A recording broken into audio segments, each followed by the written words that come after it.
Astaghfirullah. Alhamdulillah wassalatu wassalamu ala Rasulillah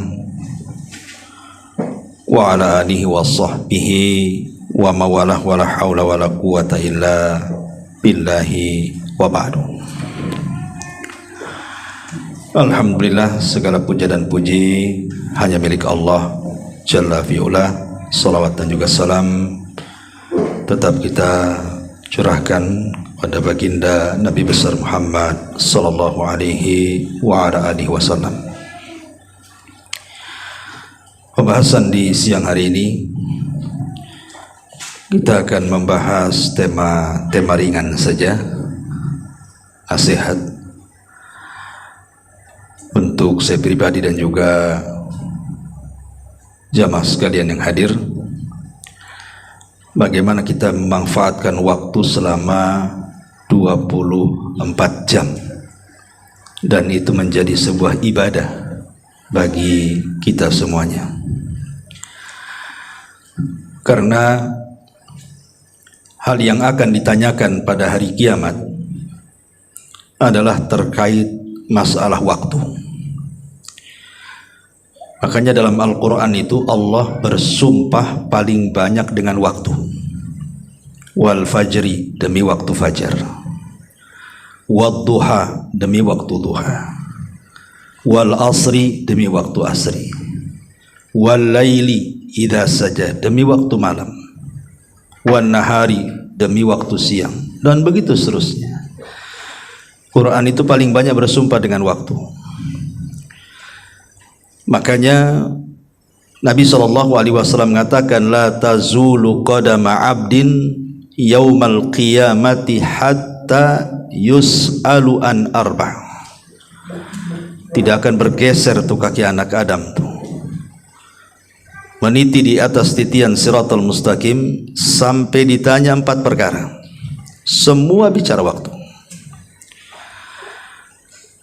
An umrihi fi ma'afna, wa an syababihi fi ma'abla, wa an ilmihi fi ma'amila fi, wa an malihi min aina iktasabahu wa fi ma'anfaqah.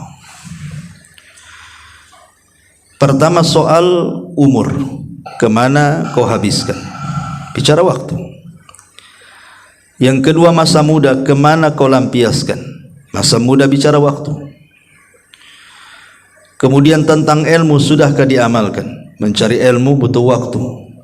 Antum kesini butuh waktu dari rumah, dan mengamalkannya pun butuh waktu. Tentang hartanya, dari mana kau dapat, kemana kau belanjakan. Cari harta pun butuh waktu, membelanjakannya pun butuh waktu. Semua waktu akan ditanya di hadapan Allah Azza wa Jalla.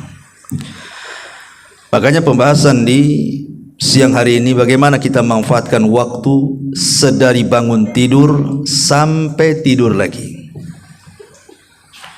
Karena di antara kaum muslimin ada yang sama sekali tidak peduli, mulai dari bangun sampai tidur nggak peduli, itu dihabiskan untuk maksiat, untuk main-main. Tidak ada nilai sama sekali satu hari itu. Tapi tentu seorang mukmin harus pandai bahwa kita bisa mendulang sorga dalam 24 jam tuh. Kita mulai dari bangun tidur aja. Seorang mukmin selambat-lambatnya bangun, mungkin yang susah bangun ya, itu minimalnya 20 menit sebelum subuh. Ya 20 menit itu saya kira-kirakan saja. Kenapa? Karena syariat azan subuh itu 2 kali. Ada yang disebut dengan azan pertama dan azan kedua. Apa fungsi azan pertama? Membangunkan orang supaya siap-siap sholat subuh. Lah jarak azan pertama ke kedua itu tidak lama. Makanya Nabi SAW mengatakan, falyastarih qaimuha wal yastaiqid naimuha. Hendaklah yang sholat malam ketika datang adzan pertama suruh berhenti istirahat, dan yang tidur suruh dibangunkan supaya persiapan sholat subuh. Dari sini selambat-lambatnya seorang mukmin bangun itu di azan pertama. Ya kira-kira 20 menit lah sebelum subuh tuh. Dia harus bangun tuh. Sebab sekarang ini jangan paling selambat-lambatnya kalau jam sekarang jam 7 lah ya. Itu kalau orang-orang umum ya kan. Tapi seorang muslim tidak demikian. Kenapa di azan pertama minimalnya dia harus bangun? Karena di situ banyak pahala yang kita akan dapat. Pertama nih, bangun apalagi kalau sejam sebelum subuh atau 2 jam sebelum subuh lebih baik lagi. Karena kan akan banyak kesempatan di situ untuk memanfaatkan waktu fajar. Pertama, karena pada waktu itu Allah Subhanahu wa taala turun ke langit dunia. Dan Allah Subhanahu wa taala berfirman kepada seluruh hamba-hambanya yang ada di dunia itu, man yad'uni fa astajibala. Siapapun yang berdoa, kupastikan kukabulkan. Wa man yas'aluni fa'utiyah. Siapapun yang minta, kupastikan kuberikan permintaannya. Wa man yastaghfiruni fa'aghfirullah. Siapapun yang minta ampun akan dosa-dosanya, kupastikan kuampuni dosa-dosanya. Artinya bahwa itu waktu yang sangat istimewa itu. Dan Allah itu tahu kondisi hambanya. Sebelum kita meminta saja Allah sudah tahu kita mau minta apa. Dan disinilah rahasia yang tersembunyi kepada manusia. Kita kan banyak masalah ya. Hidup kita ini penuh dengan masalah. Kadang-kadang satu masalah tidak selesai, datang pula masalah yang lain. Entah masalah kesehatan, entah masalah ekonomi, entah masalah keluarga, entah masalah macam-macam lah. Di rumah, di jalan, di perusahaan, macam-macam masalah itu. Dan Allah itu sangat tahu dengan masalah kita. Karena dia yang menciptakan masalah, sehingga dia paling tahu dengan masalah kita. Jadi kalau seandainya kita bangun tuh di azan pertama atau mungkin sebelum azan pertama atau 1 jam sebelum subuh, maka itu ada kesempatan kita mengadukan masalah kita sebenarnya. Kalau kita ada masalah kesehatan, adukanlah di jam-jam seperti itu. Kalau kita ada masalah keluarga, adukan juga di jam-jam seperti itu. Masalah apa saja. Karena Allah loh yang menawarkan, siapa yang minta ku kasih, siapa yang berdoa ku kabulkan, siapa yang minta ampun ku ampuni. Maka ini kesempatan besar, ini kebaikan. Terutama kalau seandainya kita minta bukan hanya urusan dunia tapi urusan akhirat gitu ya, minta sorga, maka yakinlah Allah pasti akan mengabulkannya. Ini yang pertama. Yang kedua, bahwa orang yang bangun minimalnya di azan pertama atau 20 menit, 30 menit sebelum subuh tuh, hakikatnya kita sedang menghinakan syaitan. Kenapa menghinakan syaitan? Karena ada hadis Nabi SAW di mana Nabi SAW bersabda dalam hadis yang dikeluarkan oleh Imam Al-Bukhari dan juga Imam Muslim dari Abdullah bin Mas'ud radhiyallahu anhu. Jadi Nabi SAW dzukira inda Nabi SAW rajulun faqila ma zala naiman hatta asbah ma qama ila salati faqala an-nabiy sallallahu alaihi wasallam dzaka rajulun bala syaitan fi udhunihi. Jadi disebutkan di hadapan Rasul seorang laki-laki yang tidak bangun-bangun, tidur saja sampai pagi, dan dia meninggalkan sholat, tidak mau sholat subuh. Apa kata Nabi SAW? Hakikatnya telinganya itu sedang dikencingi setan tuh. Ulama ketika membahas apa maksudnya setan mengencingi telinga kita tuh, ada 3 penafsiran para ulama. Yang pertama, maksudnya setan itu sedang menghina kita. Gimana tidak menghina? Telinga dikencingi. Sini saya kencingi telinga antum. Enggak marah kan itu? Kurang ajar nih Ustadz nih, masa saya dikencingi? Lah kalau manusia dengan manusia saja, wajah kita dikencingi gitu. Kan telinga bagian daripada wajah.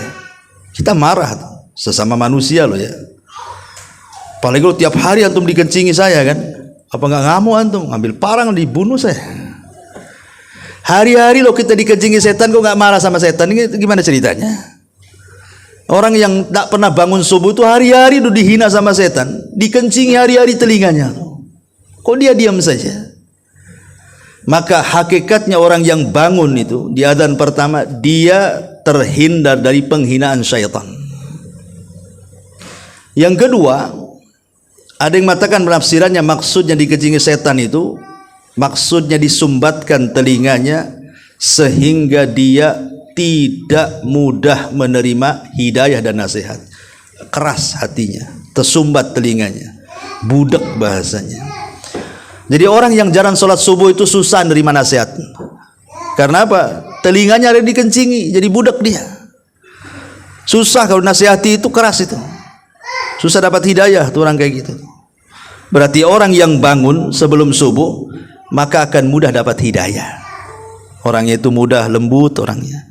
Makanya kalau ibu bapak baca surah Al-Fajri itu, bayangkan sampai Allah jadikan nama lo dalam surat Quran itu surah Al-Fajri, surah waktu fajar.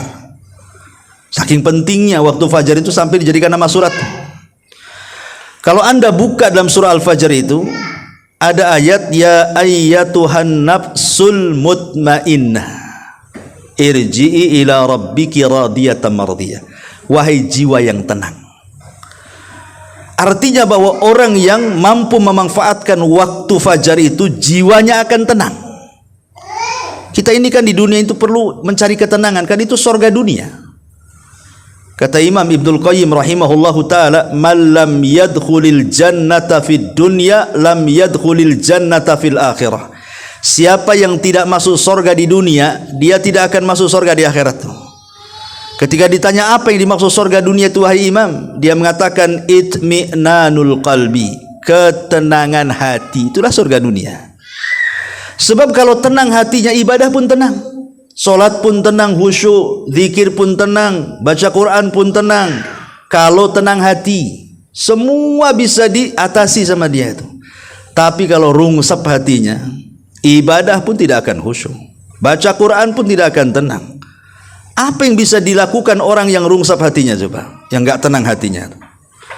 Berarti orang yang bangun di waktu fajar itu, minimalnya di adzan pertama, Allah berikan ketenangan sehingga mudah dapat hidayah, karena dia bangun sehingga setan tidak ngencingi terus telinga kita. Ini makna yang kedua. Makna yang ketiga, ada juga yang mengatakan ya hakikat, secara hakikat setan itu mengencingi kita itu. Tapi apakah kencing setan sama dengan kencing antum? Ya kalau betul-betul kayak kencing kita, habislah telinga kita. Ya mungkin kencing setan tidak tahu, seperti setannya aja nggak tahu kita cuma kencingnya. Tetapi di bawah hakikatnya memang setan itu sedang menggencingi. Dan ini bahaya kalau hari ini kencingi setan kan itu. Inilah manfaatnya bangun sebelum fajar itu. Kemudian yang ketiga, ada hadis Nabi SAW yang mungkin kurang lebih semakna, di mana setan itu apabila kita tidur malam-malam, yaqidu syaitan ala qafiyati ahadikum thalath uqadin. Jadi setan itu datang kepada kita setiap malam bawa tali dia, kemudian mengikat tengkuk kita 3 ikatan. Setiap satu ikatan setan akan membacakan mantra di telinga kita, lailun tawilun farkud, malam masih panjang, tidur. Nah, itu mantranya tuh. Ya, jadi meninabobokkan kita tuh. Nanti diikat lagi, gitu lagi mantranya itu, lailun tawilun, malam masih panjang, padahal sudah jam 7 tuh. Masih dibilang malam masih panjang aja tuh. Tidur kan itu. Sambil diusap-usap, dimimpikan pula mimpi yang enak di situ. Kemudian yang ketiga, ikatan juga sama mantranya itu. Tapi kata Rasul apa? Fa idza staiqadha wa dzakarallaha in halat uqdatun. Kalau dia bangun di waktu fajar, maka hilang satu ikatan. Ketika dia berzikir kepada Allah habis bangun, alhamdulillahilladzi ahyana ba'da ma amatana wa ilaihin nusyur, hilang tuh satu ikatan. Wa in tawaddaa halat uqdatun, kalau dia bergegas bangun langsung ambil air wudu, hilang 2 ikatan. Wa in shalla, kalau dia salat, in halat uqdatun, hilanglah 3 ikatan itu. Kalau sudah hilang 3 ikatan, karena dia bangun di adzan pertama kan, kemudian dia salat 2 rakaat sunnah fajar, kemudian disusul dengan solat subuh berjamaah lagi ke laki-laki, lalu perempuan di rumah. Apa kata Rasulullah? Ini keajaibannya di sini. Setelah itu, maka kata Nabi SAW, maka hatinya akan menjadi tayyibun nafsi nasyatan, kata Rasul. Maka jiwanya akan bersih. Makna jiwa bersih itu tidak ada penyakit hati itu dalam hatinya. Tidak akan dendam, tidak akan marah, tidak akan hasad. Pokoknya nggak ada penyakit itu. Dan dia menjadi nasyat. Nasyat itu semangat hidupnya. Tahu arah tujuan hari ini mau kemana. Ya. Tapi kalau dia kemudian tidak terbangun, ikatannya pula masih terikat di tengkuk dia. Kemudian dia bangun selepas subuh dan dia tidak sholat, tidak berzikir, tidak wudu, tidak sholat, gitu ya. Maka yang terjadi khabithun nafsi, jiwanya buruk. Sebagian ulama mengatakan, apa makna jiwa buruk itu? Jiwanya buruk itu maksudnya akan didatangkan berbagai macam masalah kepada kehidupannya satu hari itu. Terkadang masalah itu datang, dia tidak tahu dari mana, tahu ada masalah saja. Ya. Lagi enak-enak, adalah masalah lagi. Belum selesai masalah, ada lagi masalah. Coba dibuat banyak masalah itu sama Allah. Kemudian kaslan, jadi malas dia, tidak mampu menghadapi masalah itu, tidak mampu menguraikan masalah dia, akan ngeri itu jadinya. Ya. Ma'asyiral muslimin wal muslimat rahimani wa rahimakumullah. Itulah keutamaan kalau kita bangun minimalnya lah. Minimalnya itu ya adzan pertama 20 menit sebelum subuh. Karena itu seorang mukmin memang begitu, bangun di adzan pertama tuh. Ya kalau seandainya dia bisa bangun sebelum itu ya lebih baik lagi. Sebelum azan pertama dia sudah bangun lagi, maka dia akan mendulang banyak pahala. Karena di situ dia bisa ada kesempatan tahajud. Ya, dan tahajud tahulah keutamanya luar biasa. Dia bisa baca Quran di situ. Kemudian dia bisa berdoa di situ, dia memperbanyak istighfar di situ, lengkap dia dapat keutamaan itu. Ya. Ini bangun, mulai bangun tuh. Nah, kemudian selepas itu bangun, berzikir, berdoa maksudnya, kemudian ambil wudu, kemudian nunggu subuh. Lah nunggu subuh itu ada sunnah, namanya sunnah naum idtija namanya. Tidur terlentang dan ke lambung kanan. Itu ya kira-kira selepas adzan gitu ya, selepas antum sholat 2 rakaat fajar, akan ada waktu kalau sebelum qomat, kita bisa baring di situ. Itu sunnah hukumnya. Ya, di adzan pertama itu sebelum subuh kita baring sebentar lah. Ustadz kalau baring sebentar nanti bablas pula subuhnya. Iya tidurnya kalau tidur ibu, kalau tidur Nabi nggak kayak gitu. Tidur ibu kan terlentang di kasur pakai bantal, jadi malam lagi lah. Maksudnya tidurnya itu ya jangan di kasur tidurnya, tidurlah di lantai gitu ya. Kemudian ke arah lambung kanan miring, dan yang jadi bantal itu tangan kita gini. Karena biasanya kalau tidur ke lambung kanan mudah terkejut. Kalau dibangunkan cepet dia. Karena dia bukan sedang tidur betulan, dia sedang sleep chicken itu namanya. Sedang ya antara tidur nggak tidur kan. Ya orang itu dikejutkan pun bangun dia. Ya. Supaya apa maksudnya? Kenapa disunahkan tidur? Bagi yang sholat malam, dia kan lelah letih, namanya tahajud. Kadang-kadang ada yang 11 rakaat gitu ya. Suratnya pula yang dibaca panjang-panjang. Mungkin dia lelah, capek, makanya suruh baring itu, rileks supaya subuhnya dapat.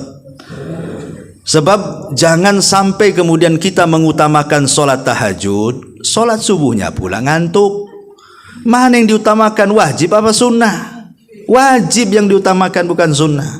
Kalau kira-kira kemudian sholat malam memadaratkan sholat wajib, janganlah sholat malam. Apain ngejar yang sunnah, menelantarkan yang wajib. Makanya disyariatkan baring di situ supaya agak rileks nanti sholat subuhnya, datang lagi tenaga. Ya. Jadi di situ ada sunnah dan itu ada kebaikan karena persiapan sholat wajib. Ditambah-tambah ada 2 rakaat sholat sunnah fajar. Yang kata Nabi SAW pahalanya kan luar biasa tuh. Kata Nabi SAW, raqatai al-fajri khairun minad dunya wa ma fiha, kata Rasul. 2 rakaat salat sunnah fajar itu lebih baik daripada dunia dan isinya lagi. Dunia isinya, Masya Allah. Kita punya tanah 1 hektar di Nagoya saja, senangnya luar biasa. Dunia dan isinya lagi, coba bayangkan. Tapi 2 rakaat fajar lebih baik daripada itu katanya. Itu saja tidak mau orang ambil. Tapi kalau dikasih rumah mau dia. Disuruh sholat 2 rakaat yang lebih baik daripada dunia, nggak mau dia. Itu kan luar biasa 2 rakaat fajar. Dan 2 rakaat fajar itu tidak usah panjang-panjang.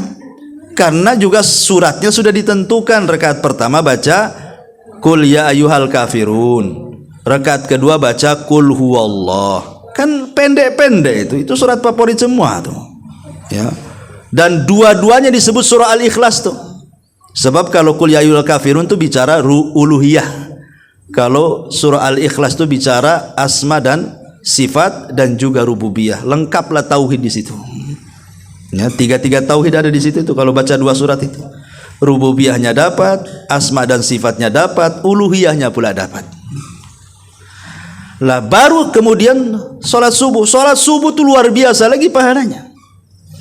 Karena Nabi SAW mengatakan man shalla subha fahuwa fi dhimmatillah. Siapa yang sholat subuh maka dia berada dalam lindungan Allah 1 hari itu. Jadi kalau orang sholat subuh, betul-betul sholat subuh ya, dan diniatkan ingin mencari perlindungan Allah, 1 hari itu tidak perlu takut kita. Kalau ada orang yang hasad, ketika hasad tidak perlu takut, kita sudah dapat lindungan Allah dengan sholat subuh.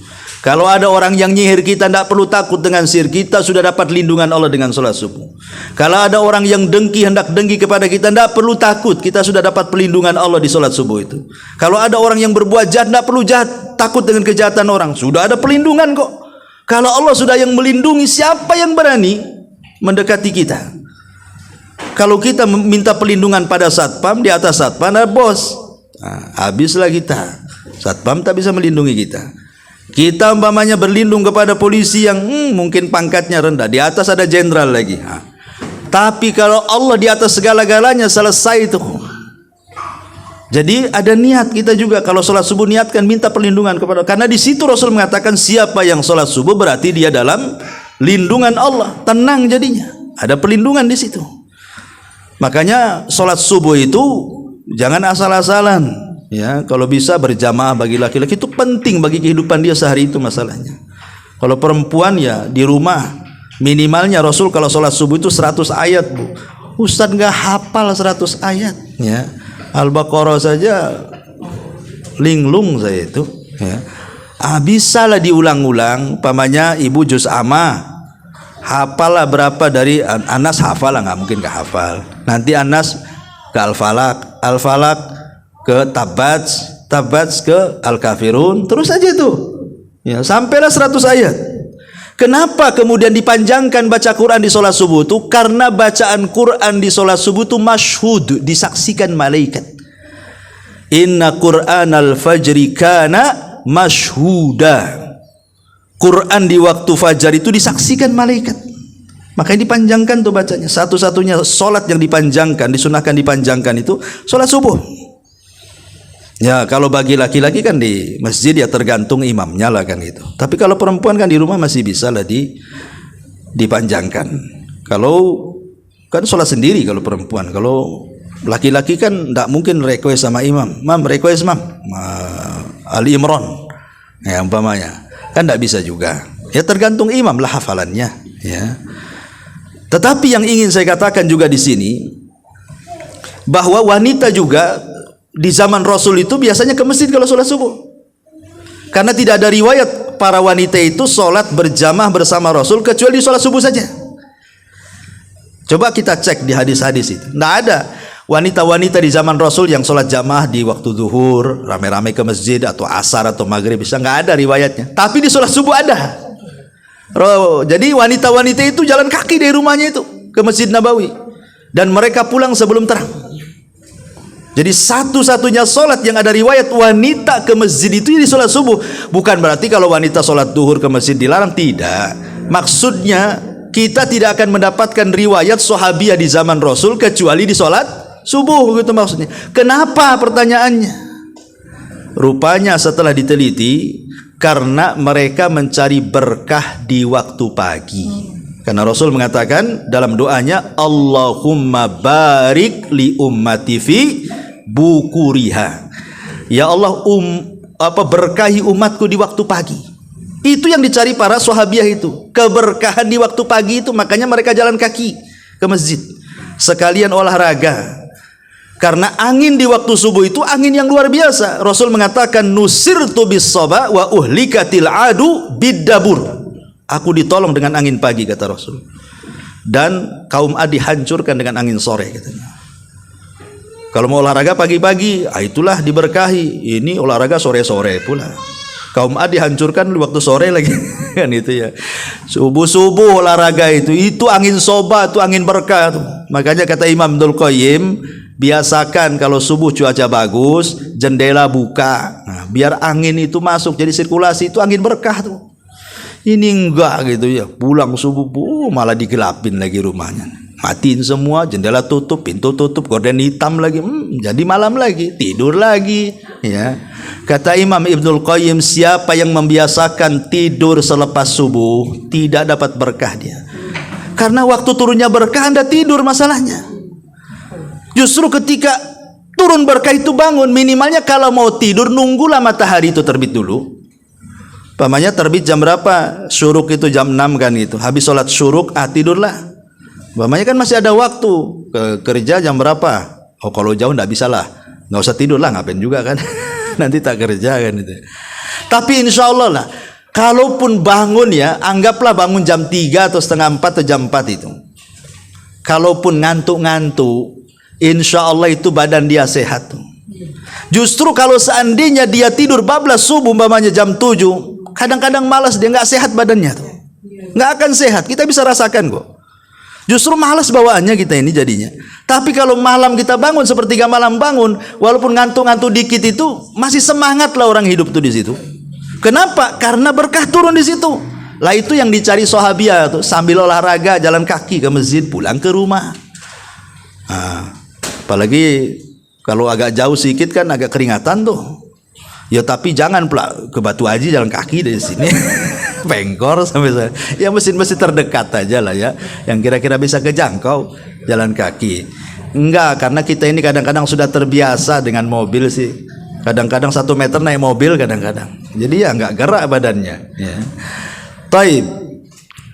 Itu subuh sudah jelas gitu ya. Pahalanya luar biasa. Bahkan ada pahala yang jauh lebih besar daripada yang kita bayangkan salat subuh itu. Apa itu? Ru'yatullah. Dijanjikan kita bisa melihat Allah dengan salat subuh itu. Karena ketika Nabi SAW mengatakan, innakum satarawuna rabbakum kama tarawuna lailatal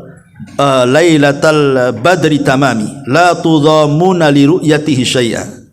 Kalian akan melihat Rabb kalian, dan kalian akan melihat Rabb kalian seperti melihat bulan. Artinya tidak berdesak-desakan kan. Kalau lihat bulan kan tinggal nenggak aja ke atas.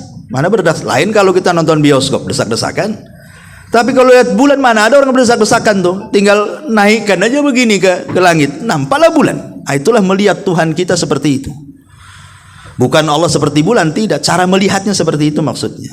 Kata Rasul, barang siapa yang hendak famanistata, kalau kalian ingin gitu ya, betul-betul melihat Allah Subhanahu wa taala, maka lakukanlah salat subuh. Lakukan salat subuh. Mati ya? Nggak apa-apa lah, teriak-teriak aja kita ya. Jadi kata Nabi SAW, lakukan salat subuh ya kalau ingin melihat Allah. Dan melihat Allah itu kenikmatan yang luar biasa di sorga. Kenapa? Karena melihat Allah itu lebih nikmat dibandingkan sorganya itu sendiri. Dan rahasianya ada di sholat subuh tuh. Cukuplah dengan hadis ini saja, harusnya orang itu sudah terbayang kepengen sholat subuh gitu. Tapi ya namanya memang ujian, makanya Rasul mengatakan sholat yang paling berat dilakukan orang munafik itu sholat subuh salah satunya. Sholat subuh itu berat bagi orang munafik, tapi ringan bagi orang-orang yang beriman. Maka jangan pernah tinggalkan sholat subuh berjamaah bagi laki-laki ya. Kalau bagi perempuan ya di rumah lah. Kalau ke masjid pun tidak ada masalah ya. Taib. Kemudian selepas sholat subuh di situ ada pahala juga. Apa itu? Disuruh habis sholat kita ini suruh baca Quran, dzikir, jangan beranjak dari tempat sholat kita sampai syuruk kata Rasul. Di situ ada ibadah namanya sholat syuruk, walaupun menjadi khilaf para ulama apakah syuruk itu duha yang diawalkan ataukah dia sholat sendiri. Tapi pendapat yang kuat syuruk ya syuruk, duha ya duha, artinya dia sholat sendiri. Karena memang rangkaian hadisnya siapa yang sholat subuh, bagi laki-laki mungkin di masjid, bagi perempuan di rumah, kemudian tidak beranjak dari tempatnya, ya kecuali mungkin karena kebelet ingin kencing, ingin buang hajat kan lain, itu kan ada kebutuhan itu. Yang jelas dia habiskan tuh antara subuh ke syuruk itu dengan ibadah lah. Kemudian setelah terbit matahari biarkanlah dia meninggi satu tombak tuh, supaya jangan sama ibadah penyembah matahari dengan kita. Biarkan para penyembah matahari itu menyembah dulu. Nanti kalau sudah naik sedikit kira-kira 15 menit gitu ya. Mungkin ya sekitar itulah atau 10 menit dari terbitnya matahari, kita lakukan 2 rakaat syuruk. Kata Rasulullah, pahalanya kahajjati wal umrah taman. Seperti ibadah haji dan umrah secara sempurna. Artinya secara sempurna itu ya seolah-olah kita ngumpulin duit, berangkat haji, kemudian khusyuk hajinya, pulang diampuni dosa-dosanya, seperti itu.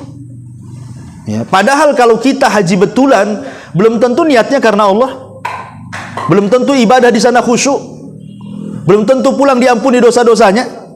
Tapi orang yang duduk habis sholat subuh, berzikir, baca Quran sampai dia melaksanakan syuruk, dia mendapatkan pahala haji dan umrah sempurna lagi. Oh, luar biasa memang ya. Itu saja orang nggak tertarik,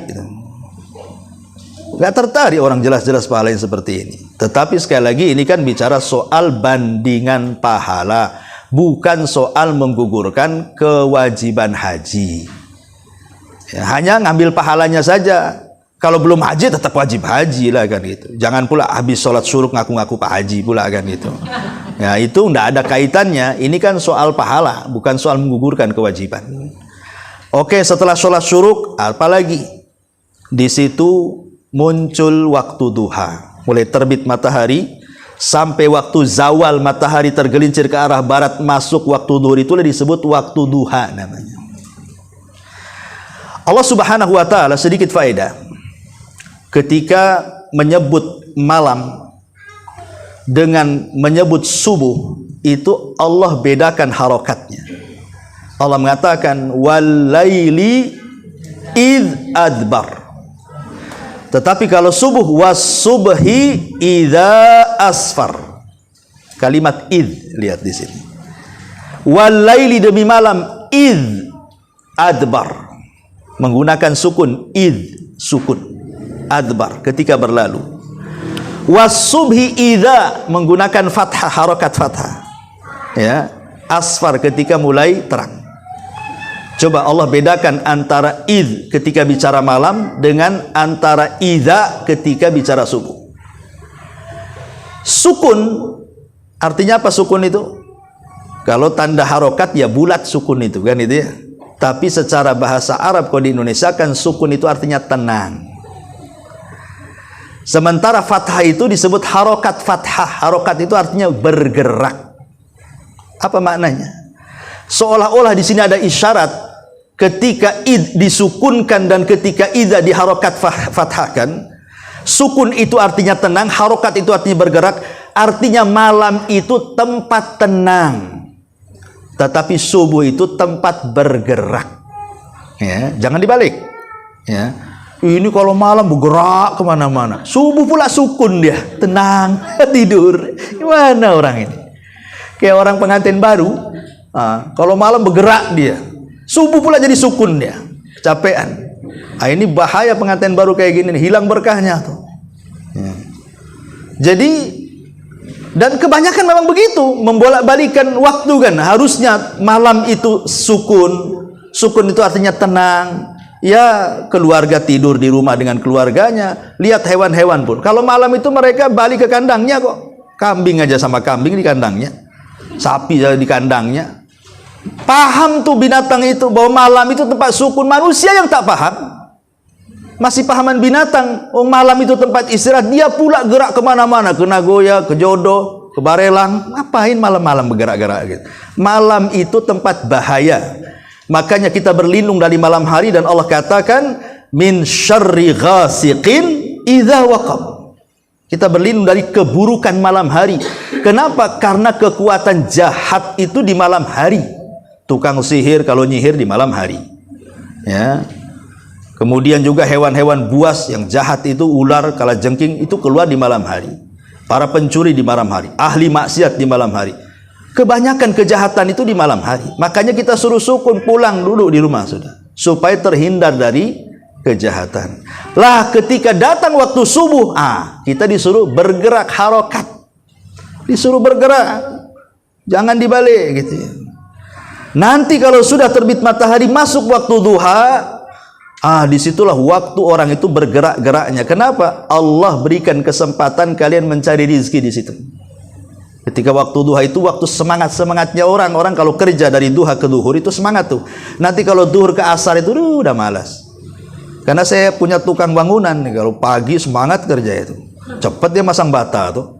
Kalau sudah duhur ke atas, lembek dia, kadang turun, duduk istirahat lagi. Artinya itu waktu semangat, itu waktu duha tuh. Karena biasanya waktu duha itu yang ke sawah, yang punya sawah ke sawah, yang punya ladang ke ladang, yang punya warung ke warung, yang punya pasar ke pasar, yang punya kantor ke kantor. Waktu antara terbit matahari sampai duhur itu memang luar biasa itu. Aktivitas manusia mencari dunia.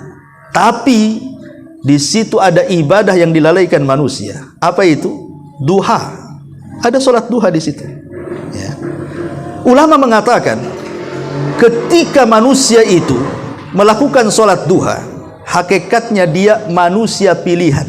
Kenapa? Karena dia keluar dari kelalaian manusia mengejar dunia, dia pula keluar mengejar akhirat. Ibadah yang dilakukan saat lalainya manusia, berarti ini bukan orang biasa ini. Memang orang-orang yang pilihan, orang-orang ahli taubat. Makanya sholat duha itu disebut sholatul awabin, kata Rasul. Sholatnya orang-orang yang taubat. Sholatnya orang-orang yang ingin dekat dengan Allah. Karena dilakukan di saat lalai manusia. Saat manusia sibuk bekerja, dia pula 5 menit. Jadilah, sebentar aja 2 rakaat, jadikan sholat duha itu. Tapi dia dapat pahala luar biasa. Karena kata Nabi SAW, walaupun hadis ini dipermasalahkan, ada yang mensahihkan, ada yang melemahkan, barang siapa yang sholat 4 rakaat ataupun 12 rakaat, ya, sholat duha di siang hari. Dan ingat, sholat duha itu kan seafdol-afdolnya sholat sunnah di siang hari, yaitu sholat duha. Tidak ada sholat yang lebih afdol di siang hari dari sholat-sholat sunnah melebihi sholat duha. Tapi lihat pahalanya, Allah akan bangunkan bagi dia 1 istana di sorga. Ini luar biasa, ya. Dalam riwayat yang lain, dalam hadis qudsi itu, Allah akan cukupkan dia dari duha sampai sore. Allah cukupkan pahalanya, Allah cukupkan rizkinya. Makanya ada orang-orang awam itu yang mereka berpendapat bahwa kalau ingin lancar rizkinya, banyak-banyak duha. Gitu kayak istilahnya kan. Karena ada diskusi yang mengatakan Allah akan cukupkan kehidupannya. Asal kita yakin sajalah dengan Allah Azza wa Jalla kan itu. Kalau ragu-ragu itu namanya suudon dengan Allah. Sementara Allah itu bersangka bersama prasangka hambanya. Kalau hambanya berprasangka baik, Allah akan baik. Kalau berprasangka buruk, ya Allah akan buruk juga. Jadi setiap ibadah itu harus punya prasangka baik. Kalau Allah menjanjikan siapa yang ibadah seperti ini balasannya, yakin dengan itu tuh. Kan harus yakin kita. Mana mungkin kita menyembah zat yang yakin, ibadahnya pula ragu-ragu. Ya. Jadi ini penting, sholat duha itu pahalanya besar. Ya. Kemudian Setelah duha tentu masuk waktu maghrib. Masuk waktu maghrib ini, di sana ada solat yang terkadang dilupakan manusia. Solat sunnah sebelum maghrib. Memang bukan solat rawatib, bukan. Solat sunnah sebelum maghrib itu disebut solat nafilah. Tetapi banyak orang yang melalaikan, terutama kadang-kadang di masjid-masjid itu langsung qomat habis adzan kan, itu nggak dikasih kesempatan lah orang itu untuk solat kan. Alasannya apa?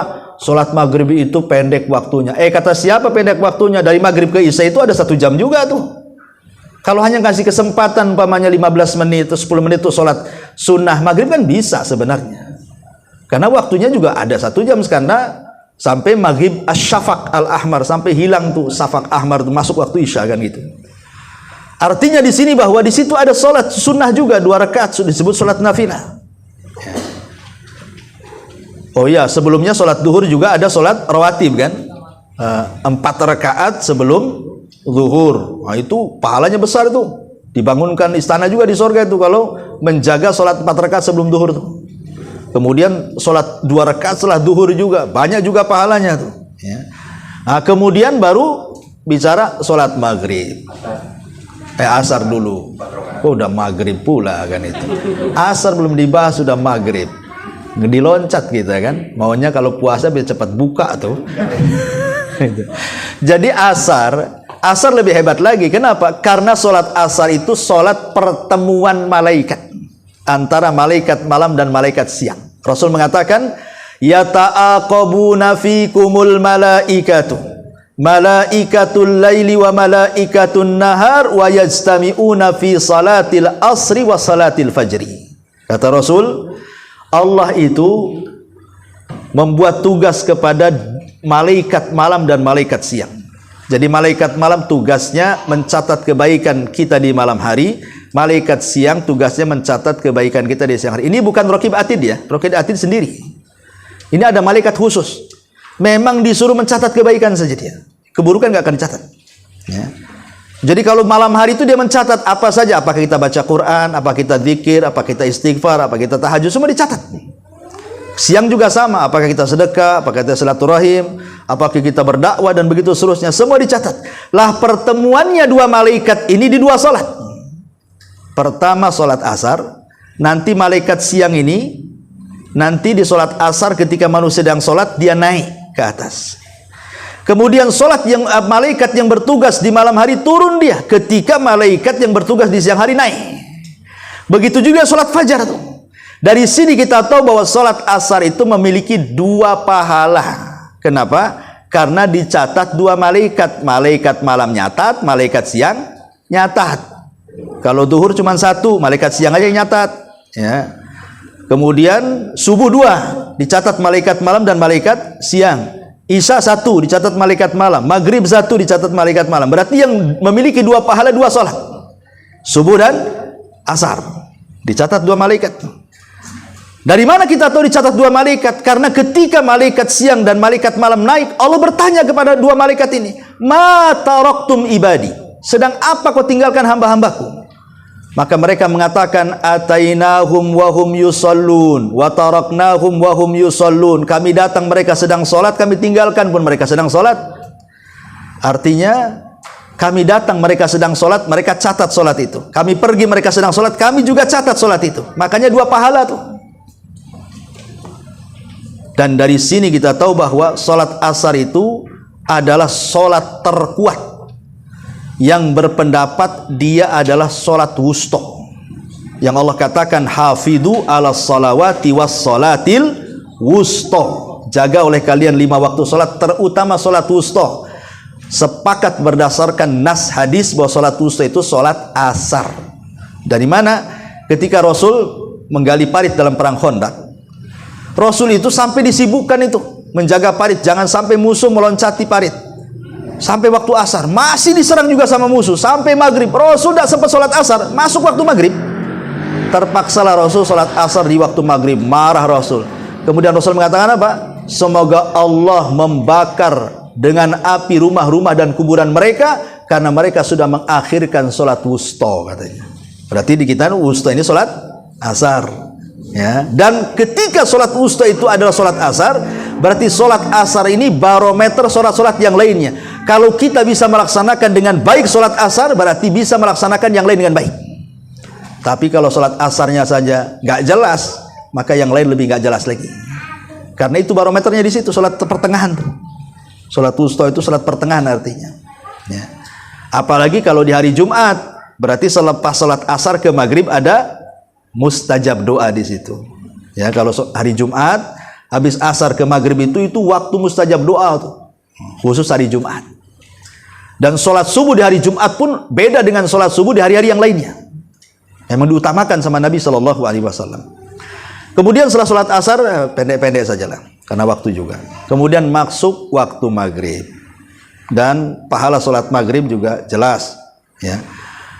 Lah di antara maghrib ke isya itu, di situ ada larangan yang keras dari Rasul, dilarang tidur. Rasul tidak suka orang tidur selepas maghrib. Kenapa? Karena juga waktunya cuma 1 jam, takut bablas ke isya kan. Makanya kalau bisa jangan tidur. Ya memang waktu maghrib itu ngantuk-ngantuknya kalau memang orang kerja kan. Tapi kata Rasul jangan tidur. Kemudian waktu kalau mau tidur selepas isya, makanya selepas isya itu dibenci sama Rasul ngobrol. Enggak, Rasul membenci kalau habis isya ngobrol, kecuali ada maslahat dunia dan akhirat. Seperti maslahat dunia ya, mungkin ngobrol masalah bisnis, atau ngobrol mungkin suami istri supaya makin dekat lagi, atau ngobrol soal agama, atau ikut pengajian, itu kan jelas maslahatnya ya. Nah, ya kan, sabotase lagi, ya kan, mati. Ya.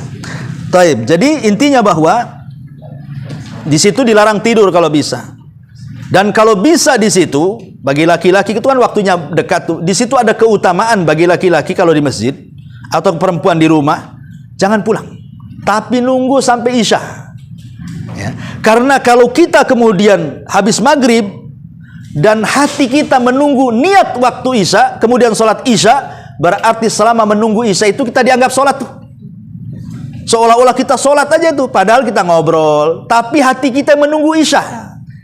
Ya, karena Rasul yang mengatakan, siapa yang menunggu sholat ke sholat, maka dia dianggap sholat. Dengan luar biasa dianggap sholat, padahal 1 jam tuh. Baru masuk waktu isya, isya pun waktu yang luar biasa. Makanya isya dan subuh itu 2 sholat yang paling berat orang munafik melakukannya. Karena udah malam, udah ngantuk-ngantuk kan. Ya, udah malam ngantuk-ngantuk. Makanya orang kadang-kadang malas sholat isya, langsung tidur. Yang lebih parah bangun pula jam 11, kelayapan pula di situ. Ya, jadi ini waktu isya. Kemudian setelah waktu isya, disinilah persiapan untuk bangun tengah malam. Di situ diniatkan kalau bisa, ya Allah bangunkan aku, walaupun tanpa alarm. Kalau orang sudah niat biasanya bangun tuh. Dan kalau bisa persiapkan sebelum tidur itu dengan ibadah. Inilah rahasianya, kata para ulama. Dan ini sering saya sampaikan kan. Kalau ingin mati husnul khotimah, karena kan kalau kita tidur itu, apakah kita mau bangun lagi atau tidak kan tidak ada yang tahu. Karena tidur itu kan saudara kematian masalahnya. Banyak orang tidur tidak bangun lagi. Tapi banyak orang tidur juga bangun lagi, alhamdulillah. Tapi kalau seandainya Allah takdirkan habis tidur tak bangun lagi, minimalnya janganlah kematian itu menjadi kematian su'ul khotimah. Tapi jadikanlah kematian husnul khotimah. Caranya gimana? Kok tahu dia matinya su'ul khotimah, dia matinya husnul khotimah? Kalau tidur tak bangun lagi, dilihat dari amalan sebelum tidurnya. Ya, lihat amalan sebelum tidurnya itu. Kalau sebelum tidurnya dia baca Quran, dia berzikir, dia berwudu, ya, ataupun dia melakukan ibadah apa sajalah di situ. Kemudian dia tertidur. Kalaupun tidak bangun lagi, dipastikan husnul khatimah. Tapi kalau sebelum tidurnya dia maksiat kan itu, karena memang malam tempat maksiat, kecapean maksiat, pulang tidur tak bangun lagi, itu su'ul khatimah. Itu saja mudah tuh. Ini yang satu husnul khatimah, yang satu su'ul khatimah tuh. Dan manfaatnya kalau kita ini melakukan ibadah, contoh namanya berwudu sebelum tidur, itu manfaatnya luar biasa. Karena Rasul yang mengatakan kalau kita wudu sebelum tidur, saat kita tidur itu kadang kan kita guling-guling tuh, kita nggak sadar saja. Kadang guling ke kanan, guling ke kiri. Itu di kiri kanan kita ada malaikat. Setiap kita bergeser sedikit, malaikat akan mengatakan apa? Allahumma gfir lahu, Allahumma arhamhu. Ya Allah, ampunilah hamba ini, Allah rahmati hamba ini. Kalau geser ke kiri, gitu juga malaikat sebelah kirinya tuh. Tapi kalau tidak dimulai dengan doa, tidak mulai dengan wudu, tidak mulai dengan ibadah, langsung tidur, itu di kiri kanan setan lah. Dan malaikat. Ya. Kita nggak dapatkan doa seperti itu. Makanya kalau seandainya kita melakukan ibadah sebelum tidur, kemudian tidur kita dianggap ibadah, itu maksudnya. Tidur aja dapat pahala tuh. Kalau seandainya kemudian Allah takdirkan mimpi buruk, ya, maka bangun cepat meludah ke arah kiri, berta'awud. Ya kalau suaminya sebelah kiri ya geser lah kan itu. Jangan belak meludah ada suaminya di situ. Artinya di sini ada tuntunannya semuanya. Tidurnya aja ada tuntunannya kan, kita disuruh kalau bisa baca ayat kursi, baca qul a'udzu birabbil falaq, qul a'udzu birabbil itu diusap-usap kata Nabi kan. Ya, sebelum tidur dikebut dulu tuh tempat tidur itu kata Nabi. Takut ada apa-apa kan itu. Baca basmalah ya. Dan sebelum tidur pastikan jendela kata Rasul tutup. Kalau masak-masakan tutup, baca basmalah karena apapun yang ditutup oleh kita setan tidak mungkin membuka. Setan nggak mungkin membuka. Seperti kompor matikan dan begitu seterusnya lah ya. Intinya bahwa tidur bisa menjadi ibadah dilihat daripada sebelum tidurnya. Nanti nih kalau sudah bangun tengah malam, balik lagi ke pembahasan tadi. Di situ ada waktu-waktu yang sangat mustajab dan sangat istimewa. Ya, ini secara global. Kalau kemudian kita rincikan lagi umpamanya selama sepanjang siang itu kita gunakan untuk zikir, memberatkan timbangan, istighfar gitu, memudahkan urusan. Dan ibadah-ibadah yang lain, sedekah, silaturahim, mengunjungi orang sakit dan begitu, wah makin luar biasa itu. Bayangkan dalam 24 jam itu kita bisa menjadi ahli sorga itu sebenarnya. Kalau kita mau melakukan ini semuanya. Tapi di antara kita kadang-kadang tidak seperti ini. Salat itu tidak diniatkan kebaikan, hanya untuk melepas kewajiban saja. Sehingga akhirnya beratlah melaksanakan salat kalau itu niatnya. Wallahu a'lam bishawab. Ini diantara sekilas nasihat saya. Ya. Nah, kalau saya sebutkan dalil-dalilnya, walaupun sudah ditulis, mungkin tidak akan selesai sampai jam 1. Ya. Makanya sampai di sini saja, kita buat tanya jawab saja, silahkan. Karena saya dan jamaah nampaknya sudah ngantuk. Kalau udah manggut-manggut, itu ada tanda tuh. Tapi ngantuknya orang ngaji, insya Allah dapat pahala. Tapi jangan ngorok saja. Ya masih ngantuk, masih dengarlah suara saya kan. Kalau udah ngorok bahaya. Wallahu a'lam. Silakan. Ini misalkan kita menjelang subuh, kita sekitar 10 menit menjelang subuh zikir-zikir gitu. Tapi kita nggak baring kan. Tapi kita terlelap gitu. Itu sah nggak ya? Kita batal nggak wudhunya kita? Nggak baring nggak masalah, baring kan sunnah saja. Ibu tidur? Terlelap gitu loh. Terlelap kemudian bablas? Enggak, terbangun karena ada maksudnya wudhunya batal nggak gitu? Wudhu, tidur itu apa membatalkan wudhu atau tidak? Ini khilaf ulama. Ada yang mengatakan tidak membatalkan wudhu secara mutlak, ada yang mengatakan membatalkan wudhu secara mutlak, ada yang memerinci. Dan ini pendapat Ibnu Taimiyah dirinci. Kalau sampai tidurnya nyenyak, tidak ingat di sekitar kita, batal wudhunya. Kenapa? Karena bagaimanapun al-ainu wika'ud dubur. Jadi mata itu ada hubung kait dengan lubang dubur. Jadi kalau mata kita terpejam, lubang dubur pula terbuka. Kalau mata kita tertutup, lubang dubur terbuka. Kalau mata kita terbuka, lubang dubur tertutup. Jadi ada kemungkinan dikhawatirkan mengeluarkan sesuatu dan kita tidak sadar. Makanya kalau nyenyak, kata ulama batal. Tapi kalau tidak nyenyak, tidak batal. Maksudnya masih, kalaupun dikagetkan masih kaget gitu ya. Masihlah tahu di sekitar kita ini cuma manggut-manggut aja, maka tidak batal wudhunya. Wallahu a'lam. Ada lagi Ustaz. Ya. Ustaz, kalau umur 50 ke atas, perempuan itu wajib mahram nggak Ustaz? Wajib apa? Mahram kalau pergi keluar daerah. Ya wajib. Ya, semua wanita itu mau nenek-nenek, semua wajib karena hukum mahram itu umum kata Rasul, idza safara gimana hadisnya itu? Apabila seorang wanita safar, maka harus ada mahramnya. La tusafiru imra'atun illa ma'adi mahramin. Nah, begitu lafadznya. Jangan seorang wanita safar kecuali ada mahram. Di sini umum, tidak disebutkan umur. Ya, kalau bisa pakai mahram. Sebab mahram itu akan menjaga wanita. Mahram itu walaupun kakek-kakek, ya, kemudian di kereta itu banyak preman, kadang-kadang mikir mau ganggu tuh. Itu sama kakeknya katanya. Tapi kalau sendirian itu pasti diganggu tuh. Ya kadang-kadang mahram itu walaupun udah kakek, kalaupun ditunjang dia jatuh tuh, kadang-kadang masih menghargai karena ada mahramnya. Makanya pentinglah mahram itu. Ya, tapi kan terkadang zaman sekarang kan nggak peduli lah. Mau mahram nggak mahram, mana ada peduli orang sekarang ini. Nah, itu karena kembali kurang sadar. Ya, ndaklah aman-aman saja Ustadz, saya biasa bolak-balik Jakarta Batam sendirian, tak ada masalah katanya. Kan ada orang yang beralaskan seperti itu. Bukan masalah itu. Rasulullah SAW ketika mengatakan tidak boleh safar seorang wanita kecuali ada mahram, itu berarti ada madarat di situ. Ada bahaya yang kita tidak tahu di situ.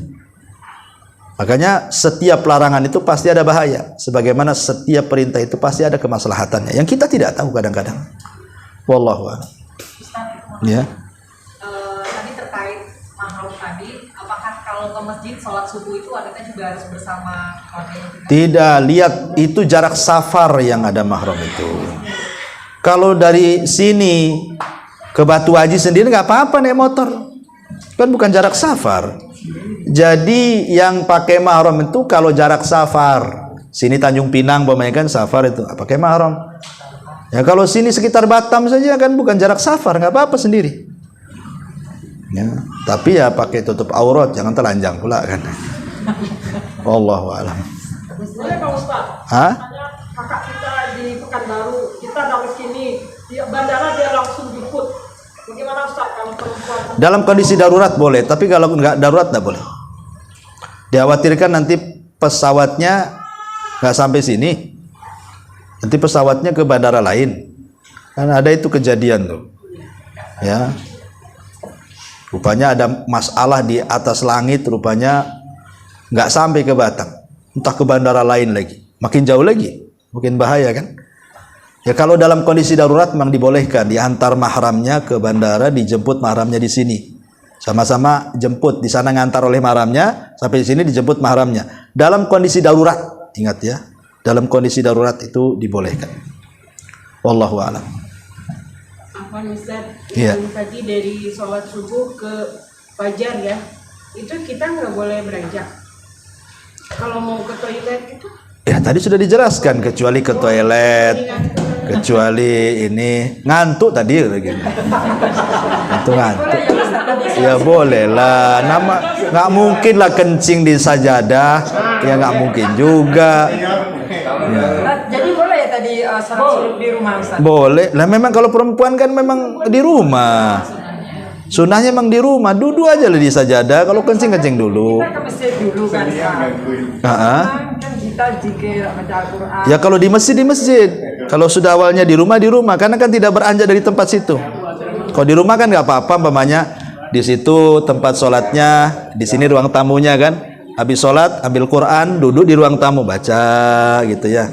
Nah nanti kalau sudah syuruk balik lagi ke tempat, kan masih dalam rumah, karena masalah. Ya kalau sudah di masjid ya di masjid saja sampai syuruk. Ya karena kalau sudah beranjak dari masjid ke rumah ada lain lagi, ya kan? Wallahu a'lam. Pukul berapa Ustaz? Syuruk itu Ustaz. Iya. Pukul berapa Ustaz? Apanya syuruk itu? Ya, syuruk. Syuruk itu ya nggak lama lah, nggak ada 1 jaman dari subuh itu kita. Dan kan sudah ada ini biasanya di jadwal pemerintah ini kan, sudah ada.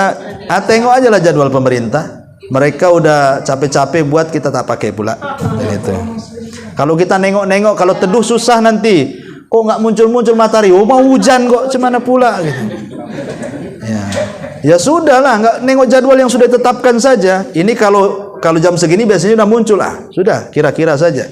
Apalagi sudah ada jadwal dari pemerintah, senang kita. Ya, tinggal dikira-kira saja.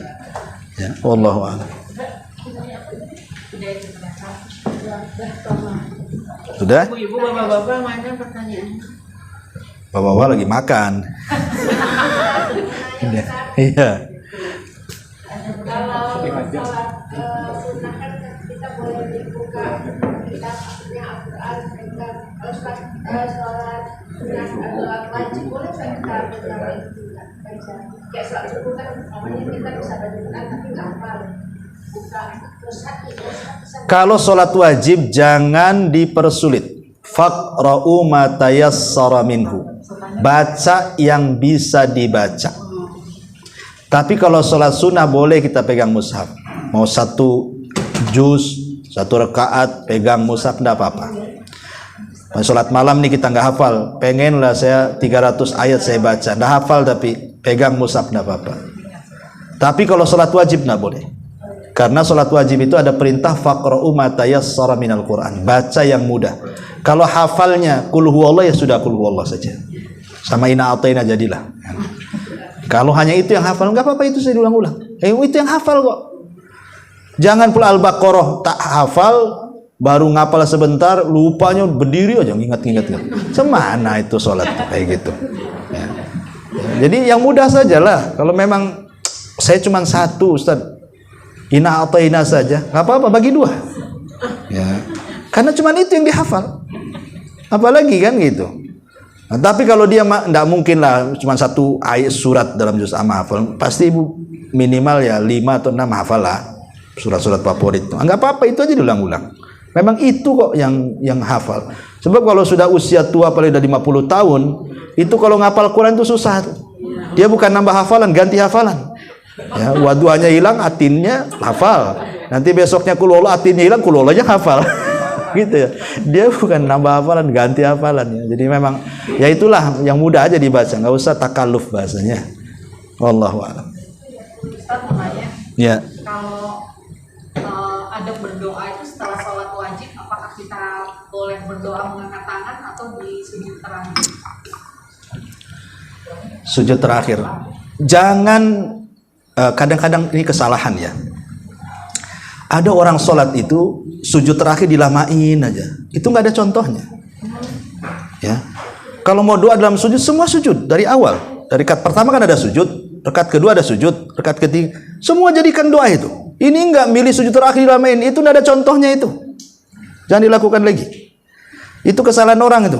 Milih rakaat terakhir di sujud lama kali itu. Rasul tidak pernah melakukan seperti itu. Ya, itu ibu yang lakukan kayak gitu ya. Itu tidak ada contohnya itu. Jangan lakukan seperti itu. Sama aja durasi sujud itu dari awal sampai akhir sama saja. Kalau mau dipanjangin mau doa dalam sujud, jangan di sholat jamaah, sholat sendiri. Mulai dari rakaat pertama ada sujud, itu doa lagi. Nanti ketemu sujud doa lagi, ketemu sujud doa lagi, kan gitu. Jangan diambil sujud terakhir itu, nggak ada contohnya.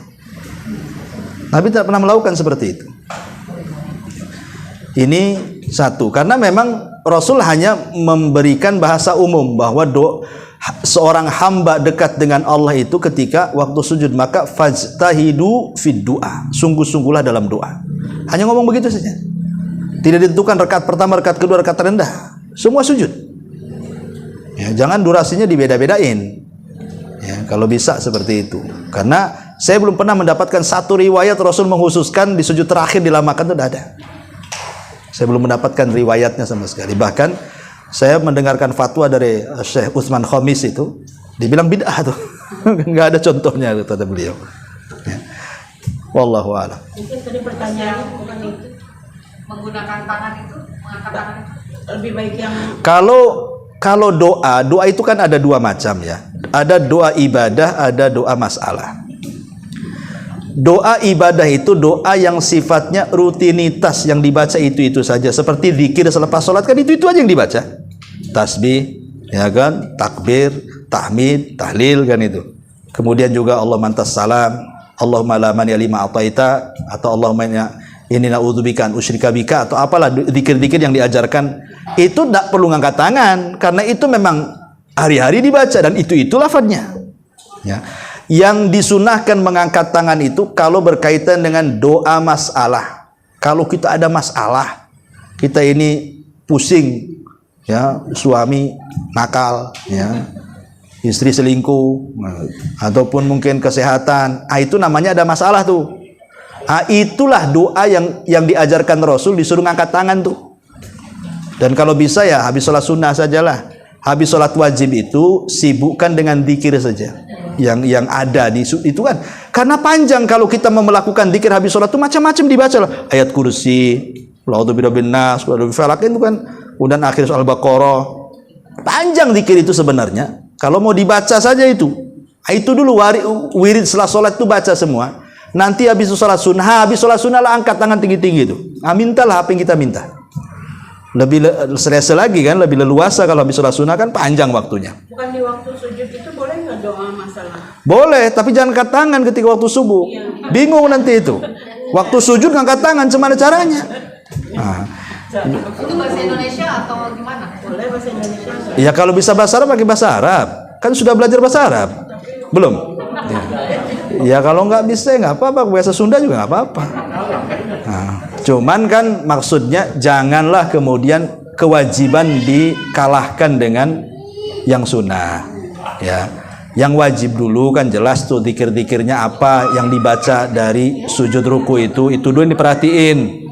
Kalau memang setelah itu subhan rabbiyal a'la, ya, atau subhan rabbiyal a'la wa bihamdi, minimalnya 3 kali kan itu ya. Yang wajib 1 kali, yang 2 sunnah.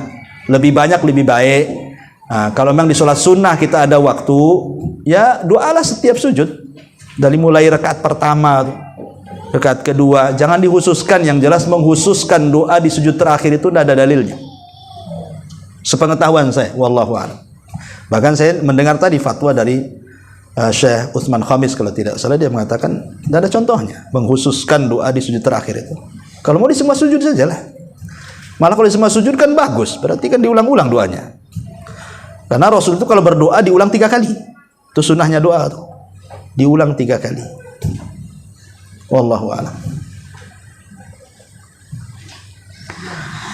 Ya, cukup sudah 11:30. Subhanaka bihamdika asyhadu an la ilaha illa anta astaghfiruka wa atubu ilaik. Allah ta'ala